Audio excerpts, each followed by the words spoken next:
Let's talk about The Ring 2, baby. The original Ringu is one of my favorite horror movies of all time, and the remake is up there too. It sparked my love for the Asian horror genre, and it's one of only a select few horror movies that ever actually scared me. Which is saying something, because I'm desensitized as frick. So when I heard they were making a sequel to Gore Verbinski's excellent remake, and it was going to be directed by Hideo Nakata, the man responsible for bringing the original Japanese movie to the big screen, I was so excited. I went in on the viral marketing, I got the new tape in the mail. Yeah, there was a new tape, we'll talk about it later. I rebought the DVD so I could get the new bonus disc with the short film Rings on it, and I was there opening night for The Ring 2. Don't believe me? Look at my ticket stub, baby. And it was terrible. I mean, it was really bad. I was sitting in the theater feeling embarrassed to even be there. What happened? Where the hell did this movie go wrong?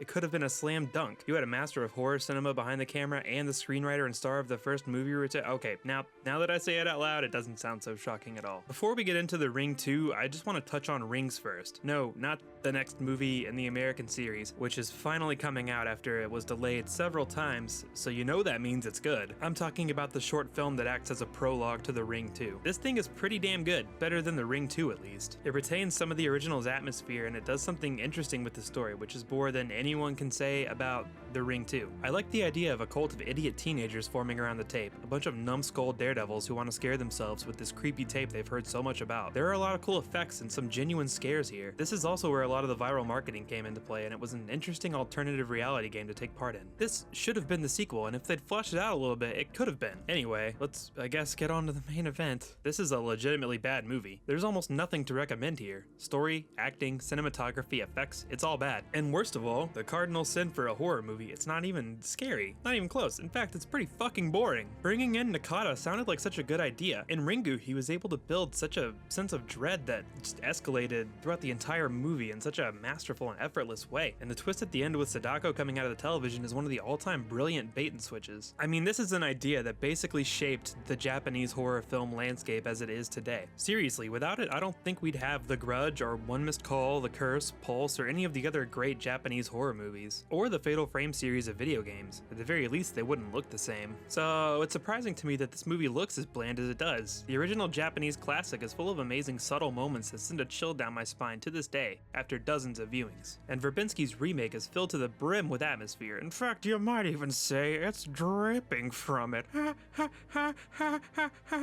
Seriously, this is a beautiful movie, wonderfully shot and edited and with very conservative use of computer effects. And the ones that are there are convincing and used well. The movie is dreary and cloudy and rain-soaked, and it works perfectly to build a sense of dread that just gets more and more oppressive as the film goes on. But Nakata's sequel throws all that out. This movie is seriously so boring. It's lacking in any sort of style, and it's bright and colorful, which is not a good fit for the world. Nakata makes a lot of strange choices, and it only serves to confuse the audience. And not in a, wow, this is really making me think kind of way, but in a, why the fuck would anyone think this was a good idea kind of way. Everything in this movie is either plain or ugly or just plain ugly. Samara looks dumb. The corpses look like rubber. The effects are seriously terrible. Some of the worst effects I've seen in a movie with a budget this high. Seriously, this movie cost $50 million and this is the best they could do? Seriously, look at some of these effect shots. What did they spend all that money on? Getting Sissy Spacek to appear in one scene as Samara's real mom? So they created another tape for this movie for some reason. Well, kind of a tape. And it's some truly awful stuff. I mean, come on, Nakata, you made this.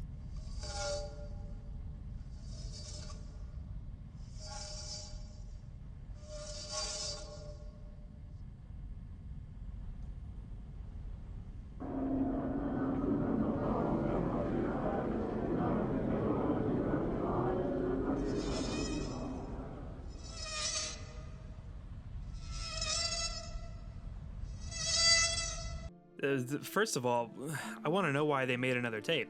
What was the point here? What purpose did it serve? All it did was give Rachel a few things to raise her eyebrows at when she tracked down the origins of Samara. Again, because I don't know about you, but everything I ever thought was creepy only got creepier the more I found out about it. It also doesn't help that she talks a lot, and it sounds weird.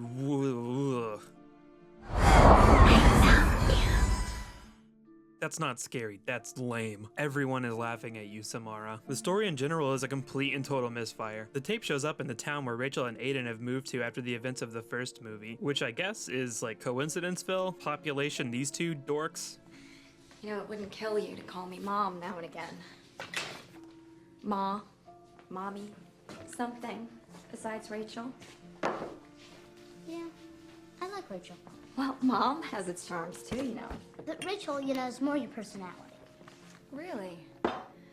Samara's become obsessed with Rachel and wants her to be her new mommy, so she decides to possess Aiden. Snooze. It's that rare combination of being a boring retread and being full of bizarre new directions to take the story in. Something about seeing Samara just out and about in the world kinda demystifies her. Seeing her look like a shitty little kid in the bathroom just sort of ruins the whole thing for me. A lot of this has to do with the fact that you can see her fucking face. Get that thing away from me. So Samara is trying to take over Aiden's body so she can be Rachel's kid, which leads to this dumb subplot where people think Rachel is abusing Aiden. It goes nowhere and it's ultimately pointless. It's only there to keep them apart while Rachel snoops around through Samara's past some more. Oh hey, Ramona Flowers. Before she was starring in one of 2016's best movies, she was also busting her ass in garbage like this. Gotta start somewhere, kids. There was never a chance for a good story here with the direction they decided to go. Everything that worked so well about the first movie is absent in this one. The mystery, the surprise, the momentum. I think where this movie hurts the most is in how much it put on David Dorfman's shoulders. This kid just isn't a good actor. It worked in the first movie because he was supposed to be this weird kid who knew more about what was happening than he let on, and his time on screen was pretty limited. But in this movie, he's the entire focal point of the story, and it doesn't work. It's just not good. Shit happens around him and he reacts like, oh, look at that. When he screams, it's shrill and annoying. His face is supposed to have this chilling calmness to it, but instead he comes off as some kind of vacant idiot. This kid can't carry a single scene, let alone an entire movie. Rachel goes to a mental institution to talk to Samara's birth mother. What is it about American remakes doing this? The Grudge 2 did it, and while that's a better movie than this, it doesn't work there either. Anyway, they try and act like coming to see Samara's mom is a regular thing. Evelyn's expecting you. Every few years, one of you comes to see Evelyn. She's like a freaking patron saint or something. Got a problem with your kid, don't you?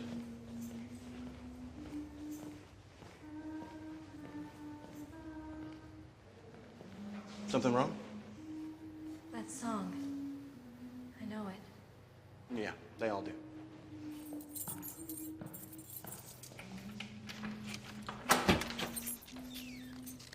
Hey, Evelyn. You were right as rain. You got a visitor today. Fucking what? What is this? You don't see anything strange here? Okay, I'll grant that casting Carrie as Samara's mom is pretty clever, but what's the purpose? It's just padding. They're really trying to get that feature-length running time. Anyway, it's implied here that there's some sort of evil entity in Samara, and that the real Samara, the good Samara, tried to get her mom to drown her. Yawn. Why can't she just be evil? Why does there have to be a reason for everything? Oh cool, they made a movie out of that great short, Lights Out. Oh cool, it's gonna tell me everything I didn't want to know about the thing in the dark. You know what movie I respect the shit out of? It Follows. Doesn't explain shit, just tells you this thing exists and it's coming for you. What a fucking great horror movie. I just can't wait for the sequel where they reveal that it is actually Jay's long-lost brother. That's always a good idea. See, there was a good movie here, they just couldn't find one. Or they did, they just thought it was only worthy of being a short. They decided to continue the story of the original instead of exploring the effects of the original in a new way. Seeing what happens to a world where Samara's tape is passed around like some sort of dare is a lot more exciting than seeing what happens to Rachel and her dumbass kid after they run afoul of some sort of drowned ghost. There are a lot of interesting questions the first movie and the beginning of this movie raise. What's a world like where kids are willingly watching a tape that might kill them in 7 days? That shit would be national news. Everywhere you looked, someone would be talking about this tape, where you watch it and some electronic demon child crawls out of your television to turn you into a gray water balloon. Terrorists will be playing it in Times Square on television, which is actually something one of the Japanese television series does, but it's not good. Don't watch it. This movie's just thinking way too small. The big fatal flaw is that it thinks I care at all about Aiden. I don't. Why would I? His name is Aiden. So Rachel comes to the conclusion that the only way to save Aiden from Samara is to drown him in the tub.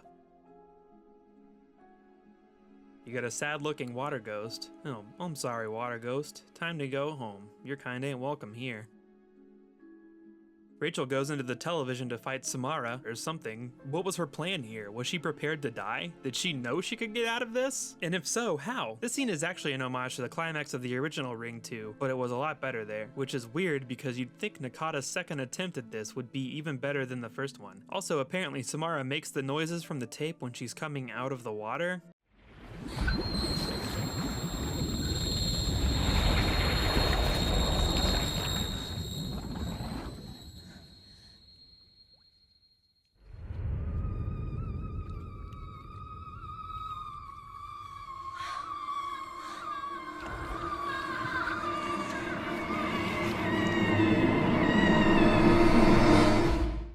why does this work? Is she a ghost or a zombie?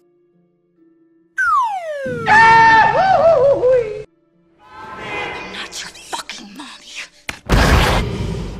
Oh, you think you're real fucking cute, don't ya? So Rachel throws herself off a cliff and all is well. And idiot. The first Ring movie is a classic in my book. I watched that movie and I still pick up things I didn't originally. It's such a clever and well-made movie, but I think they made some mistakes with that one that ended up hurting them in the long run.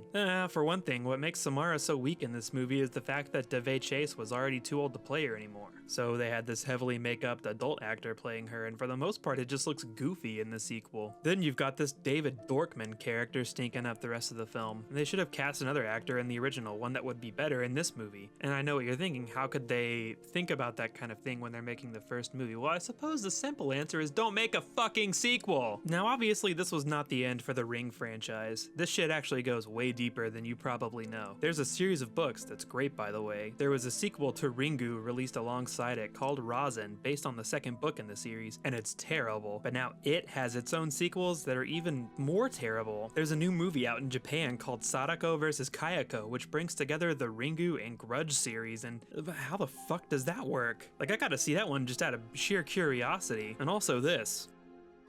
I don't think anyone's ever been more fucked in the history of being fucked. And of course there's the new movie coming out next month. It was supposed to come out on April 1st, but it got pushed back. And before that, it was supposed to come out last year. So clearly it'll be great, and this will definitely be the last you hear of me bashing the American Ring movies.